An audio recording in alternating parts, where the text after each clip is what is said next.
Hello, welcome back to my YouTube channel Rajasthan maths YT में आप सभी का फिर से स्वागत है। देखिए भाई हमने 6.2 के 5 क्वेश्चन तक कर लिए थे, जिसके अंदर हम पढ़ने जा रहे थे समरूपता। क्या पढ़ रहे थे? समरूपता को पढ़ा था और थेल्स थ्योरम को हमने क्या किया था, बहुत अच्छे से समझा था और ड्राइव भी किया था, प्रूवमेंट किया था थेल्स थ्योरम का। अच्छा, थेल्स थ्योरम क्या कहती है? थेल्स थ्योरम कहती है कि अगर एक त्रिभुज की किसी भुजा पर के मध्य बिंदु से जाने वाली कोई रेखा दूसरी भुजा जो होती है उसको क्या करती है, समान अनुपात में विभाजित करती है, तो वो रेखा है वो त्रिभुज की किसी तीसरी भुजा के क्या होती है, समांतर होती है। यही अपनी थेल्स थ्योरम थी, यही थेल्स थ्योरम का विलोम था। ठीक है, दोनों एक ही बात है। अगर समानुपात है तो क्या होगा, अगर समानुपाती है भुजाएं तो समांतर होगी रेखा, और समांतर है तो समानुपाती होगी। तो आप पीछे वाला लेक्चर है उसको ध्यान से देखेंगे तो आपको आगे वाला क्वेश्चन ये बहुत अच्छे से समझ में आ जाएगा। चलिए अब अपने स्टार्ट करने जा रहे हैं क्वेश्चन नंबर 6 को। देखिए पढ़िए क्या लिखा है, OP OQ। देखो मैंने क्वेश्चन नहीं लिखा है, क्वेश्चन के अंदर मैंने गिवन लिख लिया, क्योंकि जो क्वेश्चन में दिया हुआ है वो गिवन में लिखना ही लिखना है, तो एक बार लिखना सफिशिएंट है। मैंने लिखा है, क्वेश्चन में दिया हुआ था कि आकृति में बिंदु भुजा OP OQ और PR पर, भुजा कौन सी पर OP, तो ये रही OP OQ और O और PR, और कौन सी है PR, OP OP ठीक है, और OQ और OR होना चाहिए था, PR नहीं होगा बेटा, यहाँ पे OR होगा। और OR पर स्थित बिंदु ABC इस प्रकार है कि ये AB समांतर PQ। तो उसने क्या कहा है, ये जो AB है ना वो समांतर है किसके, PQ के, इसके समांतर है, और AC समांतर PR। तो इसने कहा कि AC जो समांतर है ना वो किसके है, PR के समांतर है, यानी पैरेलल लाइंस दी हुई हैं। तब उसने कहा है कि सिद्ध कीजिए। अच्छा, दर्शाना क्या है, टू प्रूव, सिद्ध क्या करना है वो देखो। तो आप लिखोगे सर टू प्रूव, सिद्ध करना है। तो सिद्ध क्या करना है सर, सिद्ध करना है वो देख लीजिए सिद्ध करना है कि BC समांतर क्या है, QR है। तो हमें सिद्ध करना है कि ये BC है वो समांतर QR है। तो हमें सिद्ध करना है कि ये जो BC है ना वो किसके समांतर है सर, QR के समांतर है। ये हो गया हमारा क्वेश्चन। ठीक है, बस इतना ही क्वेश्चन होता है, जो गिवन होता है वही आपका क्वेश्चन भी होने वाला है। तो लिखा है कि सर एक ट्रायंगल है जिसमें OP भुजा OQ भुजा और OR पर बिंदु क्रमशः ABC स्थित है, ABC स्थित है, और इस प्रकार से है कि AB समांतर, ये AB है वो PQ के समांतर, AC है वो PR के समांतर है। तो सिद्ध करो कि BC भी किसके समांतर होगा, QR के समांतर होगा। ये सिद्ध करना है। तो अब अपने इसका क्या देंगे, प्रूफमेंट। जो लास्ट क्वेश्चन जितने पढ़े हैं वैसा ही क्वेश्चन है। आप लिखोगे क्या, चूंकि सर AB है, AB ये वाला है, तो AB समांतर क्या है, PQ है। तो आप लिखोगे AB समांतर PQ है। AB समांतर किसके हैं, PQ है। सर ये AB भुजा अगर PQ के समांतर है तो कौन से ट्रायंगल में थेल्स थ्योरम लगेगी, ये देखो, ये इतना जो ट्रायंगल है ना सर, इतना, ये वाला ट्रायंगल कौन सा, POQ, इसमें थेल्स थ्योरम लगा दो।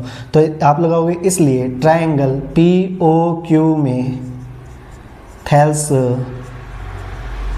प्रमेय से। अच्छा, थेल्स प्रमेय को ही क्या बोलते हैं, आधारभूत समानुपातिक थ्योरम भी बोलते हैं। तो एक ही बात है सर, आप थेल्स थ्योरम लिख दो, आधारभूत समानुपातिक प्रमेय लिख दोगे तो एक ही बात है।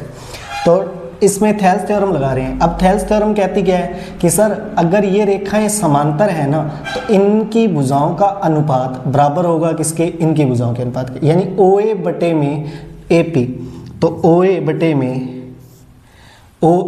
बटे में AP बराबर किसके होगा, OB बटे में BQ के। सर याद रखना ये रेखा इसके समांतर है तो इसके जस्ट ऊपर वाला ये शीर्ष बिंदु होगा, और आपने शीर्ष अनुपात हमेशा शीर्ष बिंदु से ही लिखने हैं। ठीक है, शीर्ष बिंदु से ही लिखने हैं, इस बात का थोड़ा सा ध्यान रखना है। अब देखो आप लिखोगे सर इसी प्रकार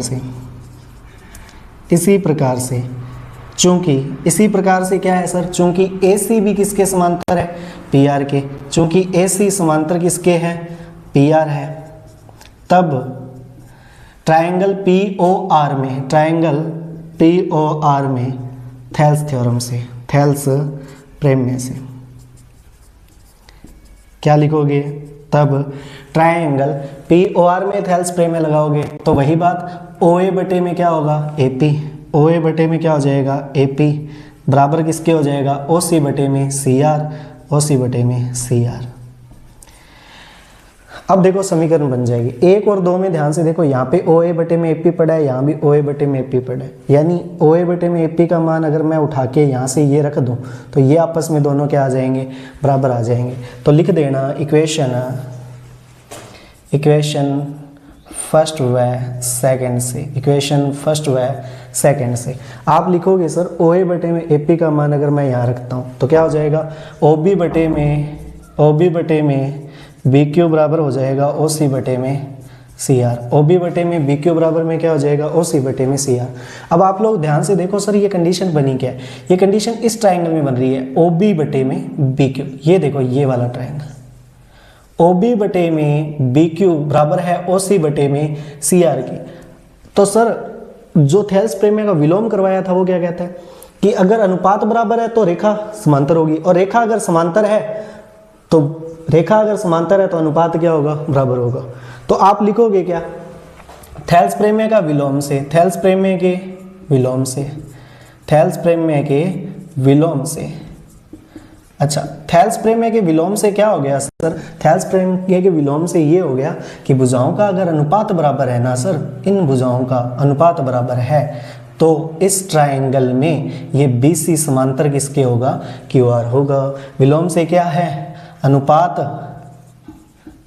क्या है, बराबर है, अतः BC समांतर QR होगा। ये हो गया आपका सिद्ध, तो लिख देना हैंस प्रूव्ड, ये सिद्ध होता है। ये हो गया आपका क्वेश्चन नंबर 6, जल्दी से नोट डाउन करना है, ऐसे क्या ऐसे ही। फिर क्वेश्चन नंबर 7 को आगे देखते हैं। चलिए भाई नोट कर लीजिए फटाफट।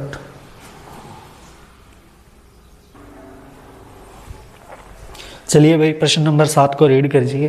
प्रश्न नंबर 7 क्या कह रहा है, प्रमेय 6.1 हमने पढ़ी थी, थेल्स प्रमेय कोई 6.1 बोला है इसने, तो बोला प्रमेय 6.1 का प्रयोग करके सिद्ध कीजिए कि एक त्रिभुज की एक भुजा के मध्य बिंदु से होकर दूसरी भुजा के समांतर खींची गई रेखा तीसरी भुजा को क्या करती है, समद्विभाजित करती है। क्वेश्चन का मतलब क्या है समझना। वो कह रहा है कोई भी एक ट्रायंगल है, आपने एक ट्रायंगल ले लिया ABC, तो इसने क्या कहा है, एक त्रिभुज की एक भुजा के मध्य बिंदु, अच्छा एक भुजा का मध्य बिंदु मैं मान लेता हूं कि AB के ठीक मध्य में एक अन्य बिंदु स्थित है, कौन सा है, M स्थित है। तो ठीक मध्य बिंदु से होकर जाने वाली, तो ठीक मध्य बिंदु से होकर दूसरी भुजा के समांतर, अच्छा मध्य बिंदु से होकर और दूसरी भुजा BC के समांतर एक रेखा मैं खींच लेता हूं। इस भुजा के समांतर M के यानी M से जाने वाली और BC के समांतर खींची गई रेखा तीसरी भुजा को समद्विभाजित करती है। यानी ये जो रेखा है ना, ये खींची गई समांतर रेखा है, इसके खींची गई समांतर रेखा वो AC को क्या करती है, समद्विभाजित करती है। यानी MN है वो AC को समद्विभाजित करती है, और समद्विभाजित का मतलब दो बराबर भागों में बांटती है, यानी AN बराबर में NC प्रूफ करना है, ये बात है। तो सर इसमें क्या लिखना है, लिखना माना ट्रायंगल ABC की भुजा AB के मध्य बिंदु M से होकर व BC के समांतर जाने वाली रेखा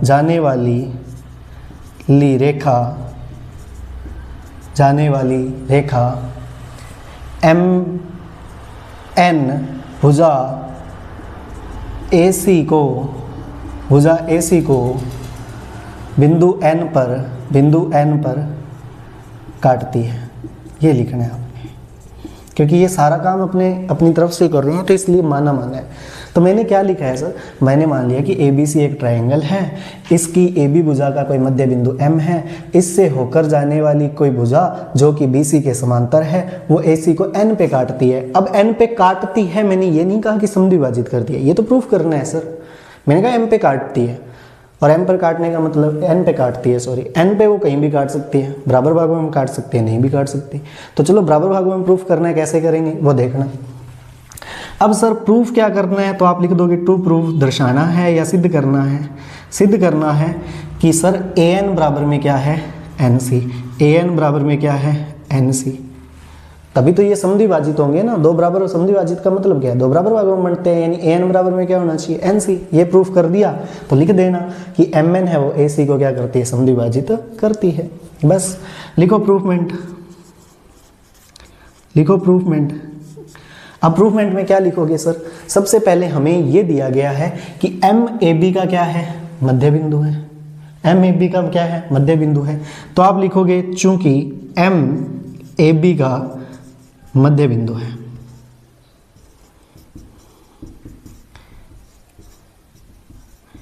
M है वो AB का मध्य बिंदु है, इसलिए AM बराबर में क्या होगा, MB, AM बराबर में क्या होगा, MB होगा। तो ये इक्वेशन नंबर क्या हो गई, फर्स्ट हो गई। अब दूसरी बात, उसने ये बात तो बोली है ना कि MN समांतर क्या है, BC है, MN समांतर क्या है, BC है। तो आप लिखोगे चूंकि MN समांतर BC है, इसलिए थेल्स प्रेम्य से, इसलिए थेल्स प्रेम्य से। सर MN समांतर BC है कि MN है ना वो समांतर BC है, और समांतर जब एक त्रिभुज की भुजा दूसरी के समांतर है, ये खींची गई रेखा अगर इसके समांतर है तो इसमें कौन सी थ्योरम लगती है, थेल्स प्रेम्य। और थेल्स प्रेम्य क्या कहती है, अगर ये भुजा समांतर है तो सर इनका अनुपात क्या आएगा, बराबर, यानी AM बटे में MB बराबर होगा AN बटे में NC। ये तो सर होने वाला है, ये क्या है, होने वाला है। अब ये होने वाला है, मैंने लिख दिया। अब आप लोग ध्यान से देखोगे तो सर समीकरण 1 में AM बराबर किसके है, MB के है, तो मैं समीकरण 1 से AM का मान रख देता हूँ। तो लिखना समीकरण 1 से AM का मान रखने पर, AM का मान रखने पर, और AM का मान रखना है, AM का मान क्या है, MB है, तो मैंने रख दिया MB। तो MB बटे में क्या आ गया, MB बराबर में AN बटे में NC। MB से MB कट हो गया, 1 बराबर में AN बटे में NC हो गया। ठीक है, अब NC इधर डिवाइड में, इधर आके मल्टीपल में हो गया, तो NC बराबर में क्या आ गया, AN। जो प्रूफ करना था AN बराबर में NC वो आ चुका है। तो लिख देना अतः MN है, अतः MN भुजा AC को समद्विभाजित करती है। क्या करती है, समद्विभाजित करती है। ये हो गया आपका प्रूफ, तो ये हो गया हैंस प्रूव्ड। सिंपल सा क्वेश्चन है सर। समांतर दे रखा है, ये मध्य बिंदु है तो ये भाग बराबर है।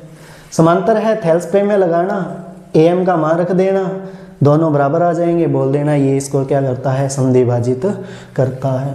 ये हो गया आपका प्रश्न नंबर 7, नोट डाउन कर लीजिए। फिर प्रश्न नंबर 8 की तरफ चलते हैं, जल्दी नोट डाउन कीजिए।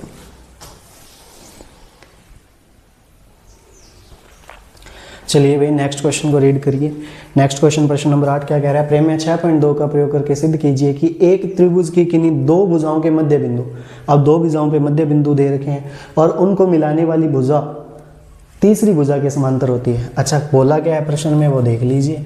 तो आंसर लिखना क्या है वो देखो। सबसे पहले इसका डायग्राम ड्रॉ कर लेते हैं। वो कह रहा है कि एक ट्राइंगल है, मैंने कहा ठीक है PQR है। इसने कहा है इस ट्राइंगल की दो भुजाओं के मध्य बिंदु, मैं मान लेता हूं कि PQ का मध्य बिंदु M है और PR का मध्य बिंदु कौन सा है, N है, ये मान लिया। तो इसने कहा है कि मध्य बिंदु, तो दो भुजाओं के मध्य बिंदुओं को मिलाने वाली, इन दोनों भुजाओं को मिलाने वाली रेखा है वो इस ट्राइंगल की तीसरी भुजा के क्या होता है, समांतर होता है। ये सिद्ध करना है। तो लिख लेना है माना भुजा PQ व PR के मध्य बिंदु क्रमशः क्रमशः M व N है, मध्य बिंदु क्रमशः M व N है। यानी मैंने ये मान लिया कि PQ और PR के मध्य बिंदु क्रमशः M और N है, M और N है। अगर M व N है, M व N है, ये मैंने मान लिया है, तब मेरे को सिद्ध करना है। तो टू प्रूव, तो आप लिखोगे सिद्ध करना है। क्या सिद्ध करना है? सिद्ध करना है कि MN समांतर QR है। MN समांतर क्या है? QR है। याद रखना M और N इन भुजाओं के मध्य बिंदु है, तो PM बराबर में MQ और PN बराबर में NR होगा। इस बात में कोई दो राय नहीं है। अब देखिए प्रूफमेंट में लिखोगे क्या? प्रूफमेंट में लिखोगे चूंकि M व N मध्य बिंदु है, M व N क्या है? मध्य बिंदु है। M व N क्या है? मध्य बिंदु है। M और N मध्य बिंदु है, तो सर PM बराबर में MQ, PM बराबर में क्या है? MQ होगा, इक्वेशन नंबर फर्स्ट। और दूसरा PN बराबर में क्या हो जाएगा? NR हो जाएगा। PN बराबर में NR, इक्वेशन नंबर फर्स्ट और सेकंड आ जाएगा। 1 में 2 का भाग दे दीजिए, लिख दोगे समीकरण 1 में 2 का भाग करने पर, समीकरण 1 में समीकरण 2 का भाग करने पर, तो सर समीकरण 1 में 2 का भाग करेंगे तो PM बराबर वाले के बटे में आ जाएगा, और बराबर वाला इधर वाले के बटे में आ जाएगा। यानी PM बटे में PN हो जाएगा, MQ बटे में क्या हो जाएगा? NR हो जाएगा सर। तो PM बटे में MQ, PN बटे में क्या आ गया? NR। अब देखो अनुपात क्या आ गया? बराबर आ गया। अनुपात बराबर है तो ये भुजा क्या होगी? समांतर होगी। तो आप लिख दोगे चूंकि थेल्स प्रमेय के विलोम से, थेल्स प्रमेय के विलोम से अनुपात बराबर है। क्या है? अनुपात बराबर है, इसलिए MN समांतर QR होगी। MN समांतर क्या होगी सर? QR होगी। ये हो गया क्वेश्चन नंबर आपका 8। बहुत सिंपल से क्वेश्चन है बेटा, ऐसे ही है, सिंपल है, कर लीजिए जल्दी से नोट डाउन। प्रश्न नंबर 9 की तरफ चलते हैं, जल्दी से नोट डाउन कर लीजिए। चलिए भाई प्रश्न नंबर 9 देखिए। प्रश्न नंबर 9 के अंदर क्या दिया हुआ है? ABCD एक समलंब दे रखा है। ABCD क्या दे रखा है? समलंब। समलंब क्या होता है सर? जिसमें कम से कम 2 भुजाएं समांतर हों, ज़्यादा भी नहीं हो सकती, बस 2 ही भुजाएं बराबर होंगी। तो समलंब क्या होता है? जिसमें 2 भुजाएं क्या होती हैं? बराबर होती हैं, समलंब कहलाता है। अच्छा, तो बराबर नहीं, समांतर होती हैं। सॉरी भाई, कम समलंब क्या होता है? जिसमें 2 भुजाएं क्या होती हैं? समांतर होती हैं। तो समलंब की आकृति कुछ ऐसी देखने को मिलती है, इस प्रकार की। देखो, तो सर ये 2 भुजाएं जो होती है ना इसमें, ये समांतर होती हैं। ये देखो 1 और 1 2 भुजा क्या है? इसमें समांतर है। लेकिन सर ये भुजा समांतर नहीं है, ये आगे जाके किसी न किसी बिंदु पे काट देगी। तो समांतर भुजाएं क्या है? जो कभी भी एक दूसरे को प्रतिच्छेद नहीं करती हैं। तो कम से कम 2 भुजाएं समांतर होती हैं, वो क्या कहलाता है? समलंब कहलाता है। अच्छा, बराबर नहीं होंगी भुजाएं, ये छोटी है ये बड़ी है, ये देखने से पता लग रहा है। तो एक समलंब है AB समांतर BQ। तो AB समांतर क्या है? PQ। AB समांतर क्या दे रखा है? PQ दे रखा है। अच्छा भाई PQ नहीं है, AB समांतर CD है यहाँ पे, ठीक है। AB समांतर क्या है? CD है, तथा विकर्णों पर प्रतिच्छेद करते हैं। तो मैंने कहा कि ABCD एक क्या है? समलंब है, जिसमें AB समांतर CD है, ठीक है। और विकर्ण इसके क्या करते हैं? और O बिंदु पर प्रतिच्छेद करते हैं। O बिंदु पर क्या करते हैं? प्रतिच्छेद करते हैं। दर्शाना क्या है? AO बटे में BO बराबर में CO बटे में DO। तो आप लिखोगे क्या? गिवन में क्या कुछ लिखोगे गिवन में ABCD समलंब है। ये चीज़ें पापा बेटा दोबारा लिखनी है। ABCD समलंब है तथा AB समांतर क्या है? CD है। AB समांतर क्या है? CD है। अब AB समांतर CD है। अब मेरी बात सुनो, AB समांतर CD है तो यहाँ पे कोई ट्राइंगल नहीं लिया जा सकता। तो तो हमें क्या करनी पड़ेगी, इसके अंदर कुछ ना कुछ मानना पड़ेगा। तो मैं क्या करता हूँ, यहाँ पे एक रचना करता हूँ। रचना का मतलब अपनी तरफ से कुछ ड्रॉ करता हूँ। क्या ड्रॉ करता हूँ, मैं ये ड्रॉ करता हूँ कि इस भुजा पर एक बिंदु लेता हूँ ई, और इन दोनों को मिला देता हूँ, और इस प्रकार से ये मिलती हैं कि ओ ई ए बी के क्या है, समांतर है। एक भुजा के समांतर ले लेनी है। अब लिखना एडी पर बिंदु, एडी है बेटा ये, ठीक है, एडी पर बिंदु ई लेते हैं तथा ओई को इस प्रकार मिलाते हैं,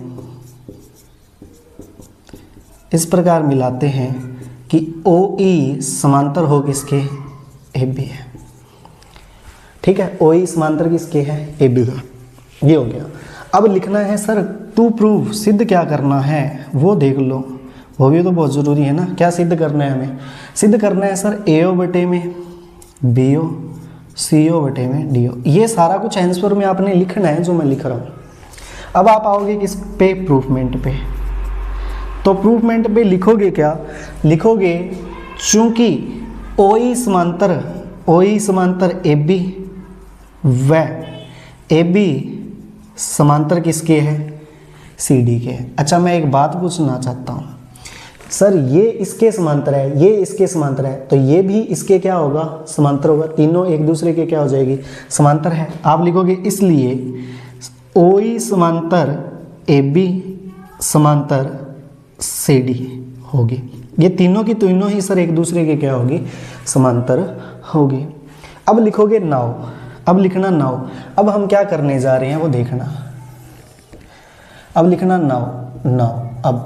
अब हम क्या करते जा रहे हैं, वही कंडीशनें लेनी है सर। ओ ई समांतर पहले ए बी ले लेना, फिर ओ ई समांतर सी डी ले लेना। तो लिखोगे नाउ। अब चूंकि ओ ई समांतर ए बी है, इसलिए ओ ई सर, ये ओ ई ना ए बी के समांतर है, इसलिए कौन सा ट्रायंगल होगा, देखो ये इसके समांतर है तो ये शीर्ष बिंदु लिया जाएगा। तो कौन सा हो जाएगा सर, डी ए बी या ए बी डी। तो लिख देना ट्रायंगल ए बी डी में थेल्स प्रेम्य से। सर ए बी डी में थेल्स प्रेम्य लगानी है। थेल्स प्रेम्य लगाओगे तो सर शीर्ष बिंदु इसके लिए, ये इसके समांतर है तो शीर्ष बिंदु इसका अपोजिट होता है, उल्टा होता है ना। यहाँ पे ये शीर्ष बिंदु है तो डी ई बटे में क्या हो जाएगा, ई ए। डी ई बटे में क्या हो जाएगा, ई ए बराबर किसके हो जाएगा, डी ओ बटे में ओ बी। तो डी ओ बटे में ओ बी, ये हो जाएगा इक्वेशन नंबर फर्स्ट। आप लिखोगे इसी प्रकार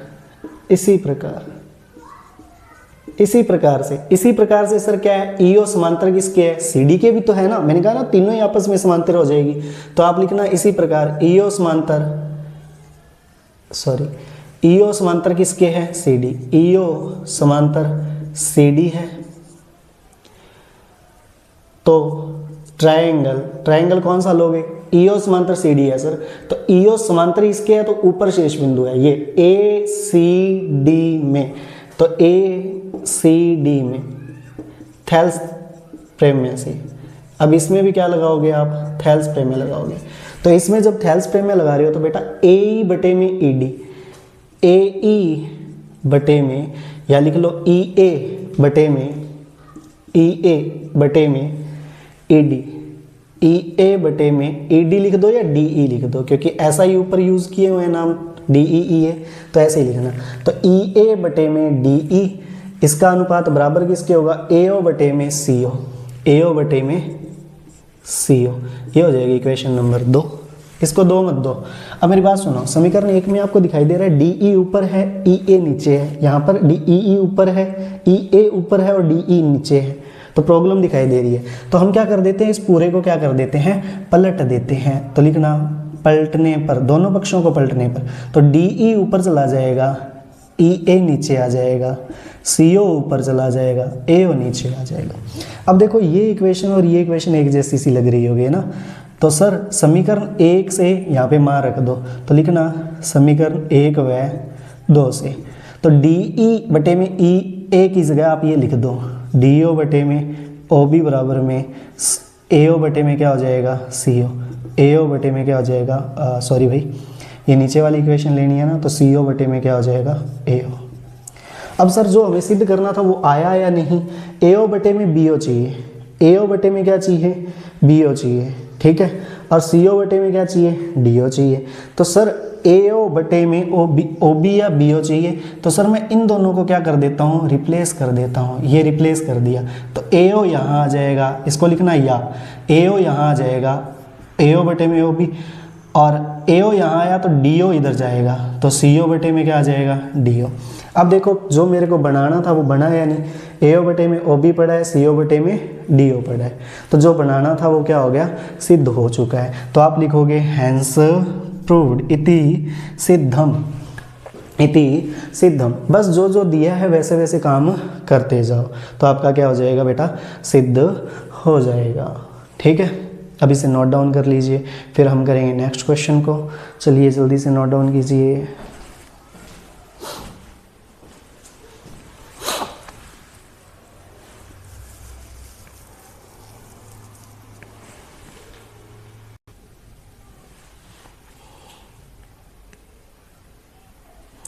चलिए बेटा प्रश्न नंबर 10 को रीड कीजिए। क्या लिखा है, ABCD एक चतुर्भुज है। अब क्वेश्चन वही है लेकिन थोड़ा सा चेंज है, देखना कैसे है। ABCD एक चतुर्भुज है, समलंब नहीं बोला, सीधा चतुर्भुज बोला है। चतुर्भुज मतलब चार भुजाएं हैं जिसके विकर्ण O पर प्रतिच्छेद करते हैं, O पर प्रतिच्छेद करते हैं, तथा AO बटे में BO बराबर में CO बटे में क्या है DO है। इस बार बेटा जो प्रूफ किया था ना पिछले क्वेश्चन में वो दिया हुआ है कि AO बटे में BO बराबर में CO बटे में क्या है DO है। तो दिखाना है कि ABCD एक समलंब है। अब पूछा है कि ये बताओ कि ये ABCD एक समलंब है, तो बेटा जो हमें बताना है कि ABCD एक समलंब है तो मैं आकृति कैसी बनाऊंगा समलंब की बना दूंगा, यानी मैंने पीछे वाला डायग्राम मिटाया ही नहीं, उसको ऐसे कैसे रख लिया क्योंकि सेम ही डायग्राम यूज हो जाएगा। कैसे लिखना है, अब आप लिखोगे ABCD क्या है एक चतुर्भुज है। अब बेटा ABCD एक चतुर्भुज है तथा क्या दिया हुआ है AO बटे में BO बराबर में CO बटे में DO है, ये दिया है। रचना क्या है, रचना सेम ही करनी है सर। AD पर बिंदु E इस प्रकार है कि EO समांतर AB है। पहले भी मैंने EO को समांतर माना था AB के, अब भी मान रहा हूं, पर पहले क्या था समलंब था तो AB समांतर क्या था CD था। इसमें ऐसा नहीं है, सिर्फ ये समांतर है, अब ये इसके समांतर है वो नहीं है क्योंकि समलंब दिए नहीं, चतुर्भुज दिया है, हमें नहीं पता समांतर है या नहीं। अच्छा तो बेटा समलंब कब होगा, जब ये इसके क्या आ जाए समांतर आ जाए। अगर मैं AB को CD के समांतर प्रूफ कर दूं तो मैं कह सकता हूं ना कि ये एक समलंब है। तो पीछे वाले क्वेश्चन का क्या है बेटा अपोजिट है। समझ में आया क्या कहानी दे रखी है, इसमें ABCD चतुर्भुज दे रखा है और ये कंडीशन दे रखी है कि AO बटे BO CO बटे में DO है। तो सर ये चतुर्भुज है तो ये तो समांतर है ही नहीं। अब मैंने अपनी तरफ से ये मान लिया कि EO इस प्रकार है कि ये इसके क्या रहेगी समांतर रहेगी, मैंने माना है एक ही समांतर है, आपस में तीनों समांतर नहीं है। तीनों समांतर मेरे को प्रूफ करनी है, अगर मैं प्रूफ कर देता हूं तो ये समलंब हो जाएगा। तो टू प्रूफ क्या करना है सिद्ध कि ABCD एक समलंब है, और ABCD एक समलंब है इसका मतलब क्या है, इसका मतलब है अर्थात EO समांतर किसके है AB के, या फिर ऐसे लिख लो अर्थात मेरे को ये प्रूफ करना है कि AB समांतर किसके है CD है, AB समांतर किसके है CD है, ये मेरे को प्रूफ करना है। तो प्रूफमेंट में क्या लिखेंगे, प्रूफमेंट में क्या लिखेंगे, पहले तो वो लिखो जो दिया है। तो आप लिखोगे चूंकि AO बटे में BO बराबर में CO बटे में DO, ये क्या है सर दिया है, ये दिया है तो इसको इक्वेशन नंबर क्या मान लेना 1 मान लेना। अब लिखना 9, अब लिखना 9। अब क्या है सर, चूंकि EO समांतर क्या लिया है मैंने, EO समांतर सर लिया है मैंने AB, EO समांतर AB है। अगर EO समांतर AB है तो ये इसका शेष हो गया, तो ABD इसमें तो थेल्स प्रेम्या लग सकती है ना, मैंने जो माना है। तो आप लिखोगे इसलिए बी डी में, सॉरी भाई ए बी डी, तो लिखना ट्राइंगल ए बी डी में थैल्स प्रेम में से, थैल्स प्रेम में से। बस बेटा क्वेश्चन लगभग हो ही गया। तो आपने क्या लिखना है, थैल्स प्रेम में से, थैल्स प्रेम में लगाओ तो क्या होगा, डी ई बटे में ई ई, डी ई बटे में डी, ये शेष बिंदु है तो डी ई बटे में क्या हो जाएगा, ई ए बराबर में डी ओ बटे में क्या हो जाएगा, ओ बी, डी ओ बटे में क्या हो जाएगा, ओ बी। ये हो जाएगी समीकरण नंबर 2। अब देखो डी ओ बटे में क्या है, ओ बी, डी ओ बटे में क्या है, ओ बी। तो डी ओ के साथ मेरे पास अगर सी ओ हो, यहाँ पे डी ओ के ऊपर में अगर सी ओ आ जाए, या फिर इस कंडीशन को चेंज करना पड़ेगा। बेटा ध्यान से देखो, अगर मैं बी ओ को यहाँ ले आऊँ, सी ओ को यहाँ पर ले आऊँ, तो डी ओ बटे में क्या बन सकता है, ओ बी बन सकता है ना। अब लिखना समीकरण 1 से, समीकरण 1 से आपने समीकरण 1 को यूज करना है। ए ओ बटे में क्या है, बी ओ है, तो सी ओ बटे में क्या है, डी ओ है। आप देखो पहले तो इनको पलट दो, तो लिखोगे पलटने पर, लिखोगे पलटने पर, पलटने पर क्या हो गया, बी ओ बटे में ए ओ आ गया, और डी ओ बटे में क्या आ गया, डी ओ बटे में क्या आ जाएगा बेटा, सी ओ आ गया। अब देखो बी ओ को डी ओ के नीचे लेके जाना है, तो मैं स्थान रिप्लेस कर देता हूँ। तो ये सी ओ ऊपर चला गया, ए ओ नीचे आ गया, सी ओ इधर चला गया, तो यहाँ पे डी ओ आ गया और यहाँ पे आ गया बी ओ, यानी ओ बी कह सकते हो, बी ओ कह सकते हो। ये बन जाएगी आपके पास इक्वेशन नंबर 3, ये बन जाएगी आपके पास इक्वेशन नंबर 3। अब 1, 2 और 3, सॉरी भाई 2 और 3 को देखो, डी ओ बटे में ओ बी, डी ओ बटे में क्या है, ओ बी, दोनों बराबर है पड़े हैं ना। तो सर ये अभी आपस में क्या हो जाएंगे, बराबर हो जाएंगे। तो आप लिखोगे समीकरण 2 व 3 से, समीकरण 2 व 3 से क्या करोगे सर, डी ई बटे में ई ए बराबर हो गया सी ओ बटे में ए ओ। अब देखो कौन सी कंडीशन बनी है, डायग्राम में देखना है, डी ई बटे में ई ए बराबर किसके है, सी ओ बटे में ए ओ। कहने का मगर अगर मैं इसको पुनः रूपांतरित रूप में अपने मूल अवस्था में लाऊं तो इसको एक बार पलटना पड़ेगा ना, क्योंकि पहले एक बार पलटा जा चुका है। तो मैं इसको क्या कहता हूँ, पलटने पर, पुनः पलटो। तो ई ए ऊपर चला गया, डी ई नीचे आ जाएगा, ए ओ ऊपर चला गया, सी ओ नीचे आ जाएगा। अब देखो ए ई बटे में ए डी, ए ओ बटे में ओ सी या सी ओ, ये पढ़ा है ना। ये पूरा क्या आ गया, इसका अनुपात, इसका अनुपात बराबर आ गया। तो सर इस ट्रायंगल में ये भुजा किसके समांतर हो जाएगी, सी डी के समांतर हो जाएगी। तो थैल्स प्रेम्य का लग जाएगा यहाँ पे विलोम। तो लिखना थैल्स प्रेम्य के विलोम से, थैल्स प्रेम्य के विलोम से, थैल्स प्रेम्य के विलोम से क्या हो जाएगा सर, थैल्स प्रेम्य के विलोम से सर ये जो था ना, ईओ समांतर क्या हो जाएगा, सीडी। तो लिख देना ईओ समांतर क्या होगा, सीडी होगा।